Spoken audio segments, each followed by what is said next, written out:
ബിജെപിയെ വീഴ്ത്താൻ സൈബർ പോരാളികളെ രംഗത്തിറക്കി മമതാ ബാനർജി. കോൺഗ്രസ് അധ്യക്ഷൻ രാഹുൽ ഗാന്ധിയും മമതയ്ക്കൊപ്പം ചേർന്നിരിക്കുകയാണ്. പ്രധാനമന്ത്രി നരേന്ദ്രമോദിയെ കടന്നാക്രമിക്കുക എന്നതാണ് പദ്ധതി. പുൽവാമയിലെയും ബലാക്കോട്ടിലെയും ആക്രമണങ്ങളുടെ പിഴവുകളെ ഇരുവരും ചൂണ്ടിക്കാട്ടുന്നു.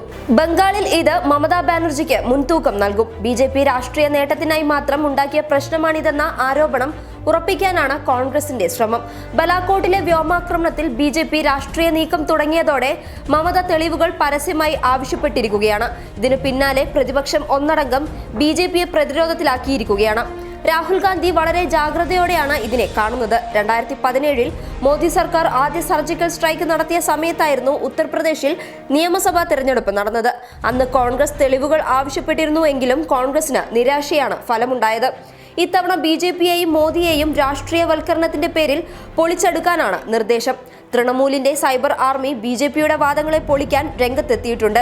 അന്താരാഷ്ട്ര മാധ്യമങ്ങളുടെ റിപ്പോർട്ടുകളും ക്ലിപ്പുകളുമാണ് പ്രചരണത്തിന് ഉപയോഗിക്കുന്നത്. ഇത് ജനങ്ങൾ ഏറ്റെടുത്തിട്ടുമുണ്ട്. യെദ്യൂരപ്പയുടെയും അമിത്ഷായുടെയും വാദങ്ങൾ വെച്ച് നോക്കുമ്പോൾ ആക്രമണത്തിൽ ബിജെപി തിരഞ്ഞെടുപ്പ് രാഷ്ട്രീയം കളിച്ചെന്ന് കോൺഗ്രസ് ആരോപിക്കുന്നു.